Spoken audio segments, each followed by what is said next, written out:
예수님이 남기신 모든 말씀은 우리에게 생명이고 진리입니다. 예수님의 말씀 가운데 산상수훈은 아주 우리에게 잘 알려져 있죠. 또 그 안에 있는 팔복의 말씀, 정말 귀한 말씀이죠. 또 복음서 마지막에는 파송의 말씀도 있어요. 위임 명령, 그리고 또 위대한 계명의 말씀도 있습니다.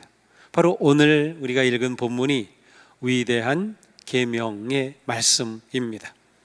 예수님의 위대한 계명의 말씀은 두 가지로 나누어지죠. 첫째는 하나님을 사랑하라는 말씀, 그리고 둘째는 이웃을 사랑하라는 말씀입니다. 이 두 말씀은 하나이면서도 다릅니다. 하나님을 사랑함이 우선입니다. 첫째입니다. 먼저입니다. 하나님을 사랑하는 것이 더 앞에 와야 되는 거예요. 그러기에 하나님을 사랑하는 데는 마음과 목숨과 뜻을 다해야 합니다. 마음과 목숨과 뜻을 다해야 되는 거예요. 우리가 예수님을 믿는다는 것, 우리가 그리스도인이 된다는 것은 무엇보다도 하나님 사랑을 내 삶의 최우선으로 삼는 것입니다. 하나님 사랑을 내 삶의 최우선으로 삼는 것, 이것이 그리스도인 성도의 삶인 거예요. 하나님을 사랑하지 않으면서 참 그리스도인일 수 없습니다. 하나님을 사랑하는 사람이 진정 하나님의 자녀입니다. 하나님을 사랑하는 것이 크고 첫째 되는 계명입니다. 이것은 모든 그리스도인에게 주어진 가장 중요한 계명입니다. 이 첫 번째 계명에서부터 두 번째 계명이 주어지는 겁니다. 둘째 계명은 이웃을 사랑하라는 계명이죠. 하나님을 사랑함이 먼저라면 이웃을 사랑하는 것은 그 다음입니다. 하나님 사랑이 뿌리라면 이웃 사랑은 열매입니다. 하나님 사랑이 실패하면 이웃 사랑도 실패하고, 하나님 사랑하지 못하면 이웃을 사랑할 수도 없습니다. 반면에 하나님 사랑에 승리하면 이웃 사랑에도 승리하고 우리는 모든 삶에 승리하게 됩니다. 그러면 하나님을 사랑하라는 말씀은 구체적으로 무슨 뜻일까요? 우리는 하나님 사랑을 어떻게 드러내고 어떻게 고백하고 어떻게 표현합니까? 어떻게 하는 것이 우리가 하나님을 사랑하는 것일까요? 하나님은 우리가 하나님을 사랑하는 마음과 고백을 어떻게 표현하고 드러내기를 원하실까요? 자, 먼저 구약 성경을 보겠습니다. 구약은 하나님께서 온 우주 만물을 창조하신 이야기로부터 시작되죠. 그리고 하나님께서 아브라함을 택하셔서 그와 언약을 맺으십니다. 그리고 그 언약을 이루어 가셔요. 그래서 이스라엘이라고 하는 한 민족을 세우시는 이야기입니다. 이스라엘 민족을 세우신 목적이 무엇일까요? 하나님은 왜 굳이 이스라엘 백성들을 택하여 세우신 것일까요? 하나님의 택하심을 받은 이스라엘 백성들의 최우선 목적은 하나님을 사랑하는 것이었습니다. 우리 같이 한번 읽어보겠습니다. 이스라엘아 들으라, 우리 하나님 여호와는 오직 유일한 여호와이시니 너는 마음을 다하고 뜻을 다하고 힘을 다하여 내 하나님 여호와를 사랑하라. 아멘. 마음과 뜻과 힘을 다하여 하나님을 사랑하라, 이것이 모든 구약 계명의 요약입니다. 하나님은 이렇게 하나님을 사랑하도록 이스라엘 백성들을 택하시고 불러 세우신 거예요. 그렇다면 그들은 어떻게 하나님을 사랑해야 했을까요? 이스라엘 백성들은 이집트의 노예로 있을 때 하나님께서 모세를 부르셔서 그들을 그 노예로부터 해방하여 자유케 하시고 그들을 불러오도록 이집트의 왕인 바로에게 보내십니다. 모세와 아론은 하나님의 보내심을 받고 바로를 찾아가서 첫 번째 한 말이 이겁니다. 주 이스라엘의 하나님이 말씀하시기를 나의 백성을 보내라. 그들이 광야에서 나의 절기를 지켜야 한다 하셨습니다. 자, 무엇을 해야 된다고요? 그렇습니다. 절기를 지켜야 하는 거예요. 예배하는 겁니다. 그런데 바로가 말을 듣나요? 안 들어요. 이스라엘 백성들을 데리고 어떻게 그들을 그냥 내보내요? 얼마나 중요한 그러한 인력이고 자원인데 말이죠. 거절하지요. 그 주가 누구인데 나더러 그의 말을 듣고 이스라엘을 보내라는 것이냐? 나는 주를 알지도 못하니 이스라엘 보내지 않겠다라고 말하죠. 그러자 모세와 아론은 또 말합니다. 히브리 사람의 하나님이 우리에게 나타나셨습니다. 우리가 광야로 사흘 길을 가서 우리 주 하나님께 제사를 드릴 수 있게 허락하여 주십시오. 뭐 할 수 있게? 제사를 할 수 있게, 예배할 수 있도록 허락해 주십시오. 하지만 바로는 계속 거절합니다. 그러나 하나님은 모세와 아론에게 또 다시 말씀하셨어요. 너는 바로에게로 가서 나 주가 이렇게 말한다 하고 그에게 이르기를 나의 백성을 보내라. 그들이 나를 예배할 수 있게 하여라. 이 말씀에는 이스라엘 백성들의 출애굽의 목적이 분명히 담겨 있습니다. 하나님이 노예인 그들을 거룩한 하나님의 백성으로 세우신 목적입니다. 출애굽의 궁극적인 목적은 하나님을 예배하는 것이었습니다. 하나님은 그들을 예배하는 백성으로 부르셨어요. 마음과 뜻과 힘을 다하여 하나님을 사랑한다는 것은 곧 마음과 뜻과 힘을 다하여 하나님을 예배하는 것이었습니다. 이스라엘의 존재의 목적은 곧 하나님을 예배하는 것이에요. 이집트에서 400년 종살이하는 동안 그들은 정체성을 잃어버렸어요. 이스라엘 백성들은 출애굽 이후에 무엇보다 하나님을 사랑하고 그리고 하나님을 예배하는 것을 배워야 했습니다. 그들이 하나님 사랑하기를 배우고 하나님이 누구이신지를 배우고 하나님을 어떻게 사랑해야 하는지를 배운 것이 무엇일까요? 바로 하나님이 주신 계명의 말씀이에요. 하나님께서는 출애굽한 그들에게 모세를 시내산에서 부르셔서 계명을 주시죠. 그들에게 계명을 주셔요. 하나님이 누구이신지, 그들이 어떠한 계명을 지켜야 하는지, 더 나아가서 어떻게 예배해야 하는지 그들에게 제사의 방법과 절기에 관한 말씀까지 주셨어요. 이사야가 말씀하신 것처럼 이 백성은 내가 나를 위하여 지었나니 나를 찬송하게 하려 함이니라. 바로 하나님께서는 이스라엘 백성들로 하여금 하나님을 사랑하고 하나님을 예배하도록 그들을 불러 세우신 것입니다. 바로 이것이 구약의 핵심이에요. 율법서의 핵심입니다. 자, 하나님을 예배하면 어떤 일들이 있습니까? 하나님을 찬양하죠. 하나님께 기도하죠. 하나님께 영광을 돌리죠. 그렇습니다. 예배할 때는 시와 찬미와 노래와 기도가 있습니다. 율법서 다음에 나오는 그러한 성경 구약의 시가서가 있어요. 시편이 바로 그것이에요. 시편은 하나님을 향한 찬양, 찬미, 노래, 기도입니다. 하나님과 깊고 친밀한 교제를 드러내는 것이 아가서 아닌가요? 이처럼 구약의 시가서는 하나님을 향한 찬양과 기도와 아름다운 사랑의 고백과 예배의 내용이 담겨 있는 겁니다. 그런데 이스라엘 백성들은 어떻게 되었어요? 가나안 땅에 들어가서 그곳에 정착하고 그곳에서 땅을 차지하고 지내는 동안 점점 그들의 마음이 변질되었습니다. 그들을 하나님을 사랑하라고 부르셨고 그래서 하나님을 예배하라고 부르셨는데 그들의 마음이 하나님을 사랑하지 않고 우상을 사랑합니다. 하나님을 예배하지 않고 우상을 경배합니다. 그들은 하나님을 의지하지 않고 아수르를 의지하고 이집트를 의지하였던 것이죠. 이렇게 되자 하나님이 가만히 계시지 않죠. 바로 예언자들을 보내십니다. 하나님을 사랑함이 흔들렸을 때 그들의 예배는 형식만 남았어요. 사랑이 빠진 예배는 가짜 예배입니다. 우리가 하나님을 예배할 때 하나님을 향한 사랑이 빠진다면 우리의 예배는 껍데기일 뿐이에요. 하나님께서는 그들의 마음을 돌이키기를 원하시죠. 그래서 그들에게 예언자를 보내신 겁니다. 선지자를 통해 그들을 책망하시고 그들이 돌아오기를 원하셨어요. 다시금 하나님을 사랑하고 하나님을 예배하는 백성이 되기를 원하셨던 것이죠. 바로 이것이 구약의 예언서입니다. 이처럼 하나님의 사랑과 언약 안에서 하나님을 사랑하고 예배함, 이것이 구약 모든 내용의 초점입니다. 신약으로 와야죠. 구약은 말라기로 끝나죠. 신약은 마태복음으로 시작돼요. 그런데 그 중간에 오랜 기간이 걸렸어요.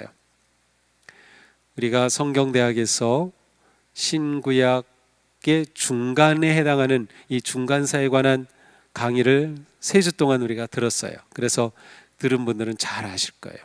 말라기 이후 마태복음 사이에, 그때는 암흑시대이기도 하지만 사실은 하나님께서 위대한 일을 준비하시던 시기였어요. 하나님의 시간이 되었을 때 바로 예수 그리스도께서 이 땅에 탄생하십니다. 복음이 온 누리에 울려 퍼지죠.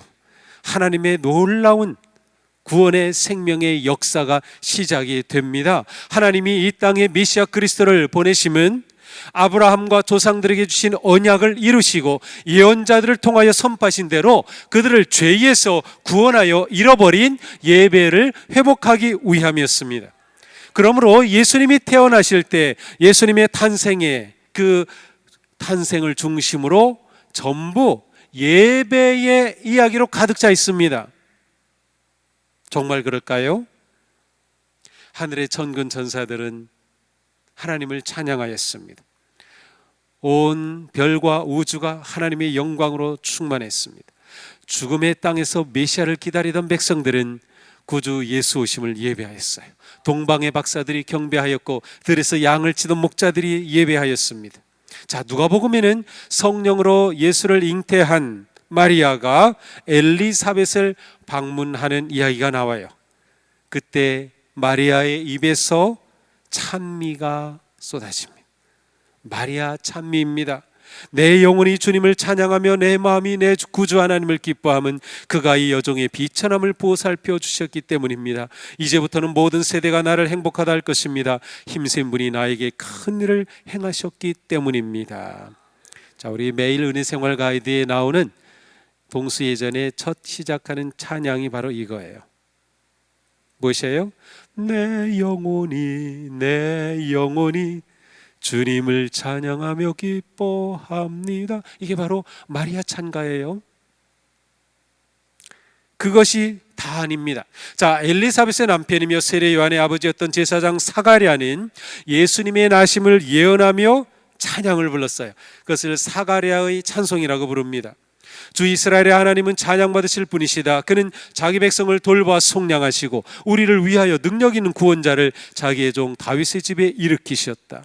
예로부터 자기의 거룩한 예언자들의 입으로 주님께서 말씀하신 대로 우리를 원수들에게서 구원하시고 우리를 미워하는 모든 사람의 손에서 건져내셨다. 주님께서 우리 조상에게 자비를 베푸시고 자기의 거룩한 언약을 기억하셨다. 자, 이것이 사가랴의 찬양입니다. 예수님이 태어나시자 정결 예식을 하기 위해 예수님은 부모님 품에 안겨서 성전에 올라갑니다. 이때 선지자 시므온이 성전에서 기다리다가 찬양합니다. 시므온의 찬미로 불립니다. 주님, 이제 주님께서는 주님의 말씀을 따라 이 종을 세상에서 평안히 떠나가게 해주십니다. 내 눈이 주님의 구원을 보았습니다. 주님께서 이것을 모든 백성 앞에 마련하셨으니 이는 이방 사람들에게는 계시하는 빛이요 주님의 백성 이스라엘에게는 영광입니다. 자, 예수 그리스도의 탄생을 중심으로 그 둘레에는 모두 찬양으로 가득 차 있습니다. 예배로 가득 차 있는 거죠. 이게 보이나요? 성탄의 사건은 하나님의 사랑과 은혜에 감사하는 예배와 찬양으로 온 우주가 충만한 사건이었습니다. 오늘 말씀은 한 율법사가 예수님을 시험하려고 어느 계명이 큽니까? 라고 물은 물음에 대한 예수님의 대답입니다. 우리는 신실한 그리스도인으로 하나님의 말씀과 뜻에 살기를 원하면서 묻습니다. 어느 계명이 큽니까? 어떻게 살아야 합니까? 신앙생활에서 가장 중요한 것이 무엇입니까? 예수님은 무엇이 가장 중요한지 분명히 말씀하셨어요. 내 마음을 다하고 목숨을 다하고 뜻을 다하여 주 너의 하나님을 사랑하라 하셨으니 이것이 크고 첫째 되는 계명이다. 바로 이것이 우리의 사명입니다. 하나님을 사랑하고 예배하는 것보다 앞선 것은 없습니다. 우리가 하나님을 사랑하면 예배만 한 것이 없는 거죠. 예배는 우리가 하나님께 사랑을 고백하고 표현하는 최고의 방법입니다. 사랑하는 여러분, 하나님을 진심으로 사랑하기 원하십니까? 하나님을 예배하십시오. 구원받은 은혜를 생각하며 하나님께 진심으로 감사하기 원합니까? 하나님을 예배하십시오. 그리스도의 몸인 교회가 하나님을 예배하는 것보다 더 영광스럽고 더 아름답고 더 감동적이며 더 능력이 넘치는 것은 없습니다. 성도와 교회의 모든 사역과 존재의 궁극적인 목적은 예배입니다. 주님께서 교회에 맡기신 중요한 핵심 사역들이 있습니다. 전도와 선교, 봉사와 섬김, 사랑의 교제, 교육과 훈련, 모두 교회와 성도의 중요한 사역이고 목적입니다. 그러나 예배는 이 모든 사역의 초점입니다. 예배는 사역 중에 하나가 아니라 예배 자체가 우리의 사명인 거예요. 우리는 왜 전도하고 선교하죠? 이 땅과 열방이 하나님을 예배하게 하도록 우리는 선교하고 전도하는 겁니다. 우리는 왜 봉사하고 섬깁니까? 그것이 예배자의 삶이기 때문입니다. 우리는 왜 교육하고 훈련합니까? 그리스도를 닮고 성장하여 거룩하고 참된 예배자가 되기 위해서입니다. 우리는 왜 사랑의 교제를 나눕니까? 그것이 예배자가 누릴 기쁨과 행복의 관계이기 때문입니다. 제가 왜 목사입니까? 모든 성도를 참된 예배자로 세우며 우리 교회가 하나님을 바르고 온전하게 예배하는 진정한 교회가 되도록 섬기기 위해서입니다. 그러므로 모든 사역과 예배는 연결되어 있습니다. 예배가 살아야 사역이 살아납니다. 예배가 살아야 섬김과 봉사가 살아납니다. 예배가 살아야 전도와 선교가 살아납니다. 예배가 살아야 교육과 성장이 일어납니다. 예배가 살아야 교제의 기쁨이 넘칩니다. 예배가 깨어나야 교회가 깨어납니다. 예배가 부흥해야 교회가 부흥합니다. 예배의 부흥이 지역과 사회의 변화와 부흥을 일으킵니다. 예배가 예배될 때 교회가 교회됩니다. 우리가 예수 그리스도의 구속의 은혜로 거듭난 것은 예수님을, 하나님을 예배하기 위해서입니다. 우리는 구원을 받았기 때문에 예배합니다. 우리는 하나님을 예배하기 때문에 성도입니다. 예배는 성도의 사명입니다. 우리는 교회이기 때문에 예배합니다. 우리는 예배하기 때문에 교회입니다. 예배는 교회의 사명입니다. 예배야말로 모든 교회의 가장 중요한 사명이며 모든 교회의 유일한 사명입니다. 좋은 프로그램이 없어도 교회입니다. 좋은 시설 아니어도 교회입니다. 소수의 사람이 모여도 교회입니다. 커피숍 없어도 교회입니다. 전도 못해도 교회입니다. 그러나 예배가 없으면 교회가 아닙니다. 예배는 교회의 궁극적인 목적이며 존재 이유입니다. 하나님이 우리를 예수 그리스도의 부활 공동체로 세우신 것은 곧 예배자로 세우신 겁니다. 예배가 우리의 사명입니다. 하나님의 구원의 역사의 완성도 예배입니다. 자, 요한계시록에 가서 보면 어린 양 예수 그리스도의 승리의 영광 속에서 드리는 아름다운 예배, 새 하늘과 새 땅의 예배를 보여줍니다. 무궁하도록 살아계셔서 그 보좌에 앉으신 분께 그 생물들이 영광과 존귀와 감사를 드리고 있을 때 24 장로는 그 보좌에 앉아 계신 분 앞에 엎드려서 영원 무궁하도록 살아계신 분께 경배드리고 자기들의 면류관을 벗어 보좌 앞에 내놓으면서 외쳤습니다. 우리의 주님이신 하나님, 주님은 영광과 존귀와 권능을 받으시기에 합당하신 분이십니다. 주님께서 만물을 창조하셨으며 만물은 주님의 뜻을 따라 생겨났고 또 창조되었기 때문입니다. 천상에서 드려지는 예배의 모습이에요. 고난과 핍박과 위기를 이겨내고 부활의 능력으로 승리하신 주님과 함께 영광의 천국 잔치에 참여한 성도들의 삶은 이처럼 예배로 완성됩니다. 사도 바울은 유명한 말씀을 하셨어요. 그러므로 믿음, 소망, 사랑 이 세 가지는 항상 있을 것인데 그 중에 으뜸은 사랑이다. 왜 사랑이 으뜸인가요? 우리의 믿음, 주님 다시 오실 때 천상의 예배 자리에 참여하며 우리의 믿음은 완성됩니다. 우리의 소망, 우리가 바라던 그 천국에서 완성되었습니다. 그러나 우리의 사랑, 천국에서도 계속됩니다. 사랑은 곧 예배이기 때문이죠. 천국의 삶은 하나님의 그 은혜의 보좌 앞에서 그 하나님께 영광을 드리는 예배의 연속입니다. 그러니 사랑이 으뜸인 것이죠. 사랑하는 성도 여러분, 성도님께 예배는 무엇입니까? 오늘 예배에 오실 때 어떤 마음과 어떤 생각으로 오셨습니까? 예배가 사명입니까? 예배하는 마음에 하나님을 향한 사랑이 가득합니까? 하나님에 대한 감사의 마음이 가득합니까? 이제 12월부터는 대림절이 시작이 됩니다. 대림절은 성탄절 전 4주간을 대림절이라고 합니다. 이 대림절은 우리를 위해 이 땅에 오신 예수 그리스도의 탄생을 감사하고 다시 오실 주님을 기다리는 절기입니다. 이 기간에 우리의 삶에 중요한 것이 바로 예배입니다. 예배가 회복되어야 할 기간입니다. 우리의 예배가 다시금 살아나야 할 기간입니다. 하늘 문이 열리는 예배의 감동이 넘치는 복된 대림절이 되기를 축복합니다. 예수님은 말씀하셨어요. 참되게 예배를 드리는 사람들이 영과 진리로 아버지께 예배를 드릴 때가 온다. 지금이 바로 그때이다. 아버지께서는 이렇게 예배 드리는 사람들을 찾으신다. 사랑하는 성도 여러분, 하나님께서 찾으시는 그 예배하는 자가 바로 성도님이 되기를 축복합니다. 하나님 앞에 진정한 예배자가 되기를 축복합니다. 하나님을 기쁘시게 하는 참된 예배자가 되기를 축복합니다. 우리의 예배가 회복이 되고 예배가 예배다워지고 예배의 능력이 넘치고 예배가 우리의 기쁨이고 예배가 우리의 가장 큰 행복의 시간이 되기를 축복합니다. 우리는 하나님을 사랑하는 사명을 이룰 때 가장 행복합니다. 예배가 우리의 사명입니다. 기도하겠습니다.